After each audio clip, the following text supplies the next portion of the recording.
Chapter 6. My name is Christy O'Keefe, and I hear you're looking for me. Jean Noel had been nursing a pint of dark ale along with a basket of French fries, or golden plumes as they were known at Nepenthe, sprinkled liberally with celery salt while he, no, sorry, sprinkled liberally with salt while he was sitting on the restaurant's semicircular patio with its broad and sweeping view of the rugged south coast. A gentleman of a certain age just then planted himself on the seat beside the younger man and pointedly identified himself. Having arrived in Big Sur but 2 days prior, Jean Noel had first secured a primitive cabin on the Fernwood campgrounds and then headed directly to Nepenthe, where he knew his mother had been a bus girl so many years ago. It made sense, therefore, to query some of the more senior members of the wait staff, none of whom, however, had any recollection of a bus girl named Natalie from days gone by. It had been suggested that Jean Noel return on a Wednesday and talk to a former dishwasher with an encyclopedic memory who would stop by for a pot of tea, not in the bag, it's of the essence, as stated in the menu, as well as an obligatory peanut butter cookie or two around 3 o'clock every week without fail. Christy O'Keefe had worked there years ago as a full-time dishwasher for about a decade while he painted in oils in his spare time and lived out of an old but trustworthy yellow VW Westphalia. If anyone would remember a bus girl named Natalie who had worked there circa 1975, Jean Noel had been assured it would definitely be Christy O'Keefe. "I am looking for you," Jean Noel said, answering the older man's query in the affirmative. "Can I buy you a beer?" "I'm afraid my drinking days are over, son, but I will take a basket of them golden plumes and a pink lemonade, thank you very much. By the way, what's your name?" Christy asked this as he pilfered a French fry from Jean Noel's basket and noted with some alarm the absence of what he referred to as ambrosia sauce. "Can't eat these things without ambrosia sauce, son. It's part of the Nepenthe experience. Order us a bunch of it," he further instructed Jean Noel, seeming to have forgotten the question that he had originally put forth. Conveniently ignoring the question himself, Jean Noel forged ahead on his fact-finding mission, thinking his own anonymity might prove a valuable asset as he got closer to the truth.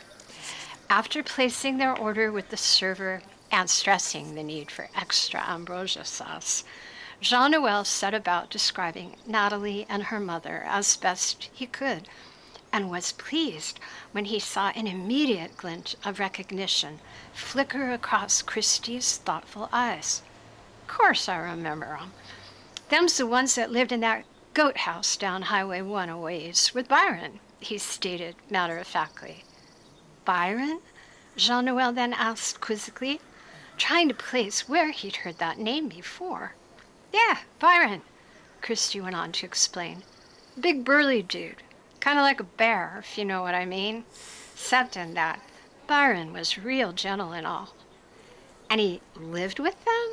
Jean Noel remarked, with more than a hint of disbelief. "Well, not at first. You see, me and Byron was best friends. We was what you might call inseparable, until them two women showed up. Byron just took to 'em real strong, and the next thing you know," Christy said, snapping his fingers for emphasis, "he was living with 'em." Finding this scenario to be growing more and more implausible, Jean Noel only thought to ask, "And what did Byron do for a living?" "Well, before Byron took up with those two women, he was a lifeguard. He wasn't paid for it or nothing. It was on a purely volunteer basis, but you see, Byron was a real good swimmer, and he weren't afraid of cold water. More important, Byron could read those sneaker waves like a book. I swear he had a sixth sense. Why, he known when one was coming before it even got close. Oh, Byron would just spring into action at a moment's notice. He'd gallop out into that crazy surf, bring back anyone in trouble. Heck, sometimes he saved people who didn't even need saving. He just couldn't help himself. He was what you might call a real safety first kind of guy. At that point, the golden plumes, the pink lemonade, and not insignificantly, the ambrosia sauce arrived. This called for a break in the narrative as Christie proceeded to smother his french fries in a sauce that was primarily mayonnaise mixed with tomato sauce and green chili salsa. Try one, he dared Jean Noel with a knowing wink. You'll never eat a french fry without it again. Doing as he was told, Jean Noel was pleasantly surprised at the culinary gratification he thereby experienced. It was a delightful sauce, and deserving of its name. He washed it down with a swig of dark ale, even as Christie O'Keefe took a gulp of pink lemonade before continuing. Near as I can figure, after Byron took up with those women, he just lived to protect them. Kind of like a bodyguard. Now, don't get me wrong. Old Byron could never hurt a fly, but just his presence was real intimidating, being as he was so huge. He made sure nobody messed with them. He wouldn't even let some people say hi to them. Not that he ever came at anyone or nothing, but he'd put his big hulky self in front of those women and just stare anybody down real good if he didn't trust them. Those women was safe, no doubt about it, when Byron was around. Christie took another pause and surreptitiously glanced over his shoulder. Seeing no one there save the mythical phoenix bird carved from a massive redwood burl that presided over the patio with its imposing but silent presence, he stealthily threw a golden plume under the chair on which she sat. It was hastily gobbled up by a rock dove. "Now get," he said under his breath to the pigeon, and then sheepishly to Jean Noel. Not supposed to do that. Strongly reminded of his own mother by this little offense, Jean Noel just smiled and gently prodded the older man to go on, saying, "And then?" "And then the baby was born, and Byron looked after that child like a regular nanny. He loved that baby so much he'd let it pull his hair and tug on his ears, and he didn't mind a bit. He'd just give that little Dickens a big old kiss is all. I never seen Byron get mad, or even say much, quite honestly. You see, Byron was a real quiet dude, kept his mouth shut most of the time. The only problematic thing Byron did do, I reckon, was drool quite a bit from time to time. But nobody held it against him. He just couldn't help it sometimes." That's weird," Jean Noel observed with some concern. "Maybe it was a side effect? Was he on any medications?" "Byron?" Christie then replied incredulously. "Heck no.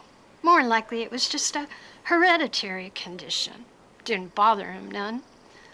A busgirl had arrived at that point to clear the basket, now empty of golden plumes, and to ask if they'd like another round of drinks, which they both declined.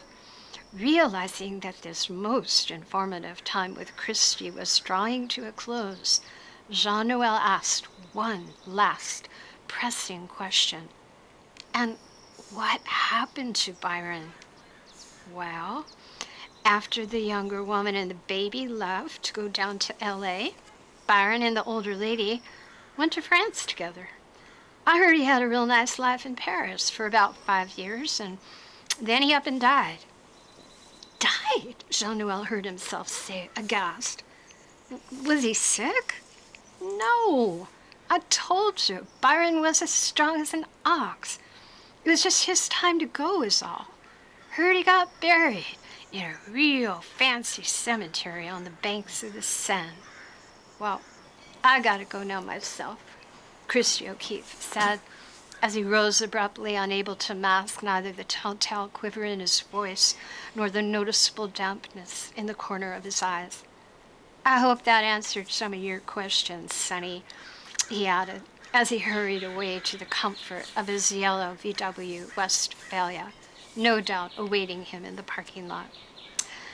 And so it was that Jean-Noel at last began to understand some of the mystery surrounding his father and the reasons why Natalie had been not only reticent to speak of him, but might also have been understandably embarrassed by him. But to go so far as to concoct an entire story about his having been swept out to sea and then to have invented a dog with the exact same name seemed to have been nothing short of a reductio ad absurdum. And if Zuzu had known Byron as well in Big Sur and actually brought him back to Paris with her, would have been the need for all the secrecy and subterfuge surrounding the man? Jean-Noel could see it would be necessary to have a private word with the Zuzu when she came for Natalie's memorial service, which would be held in the windmill chapel of the meditation garden with the natural spring-fed lake next month. Most definitely, a private word indeed.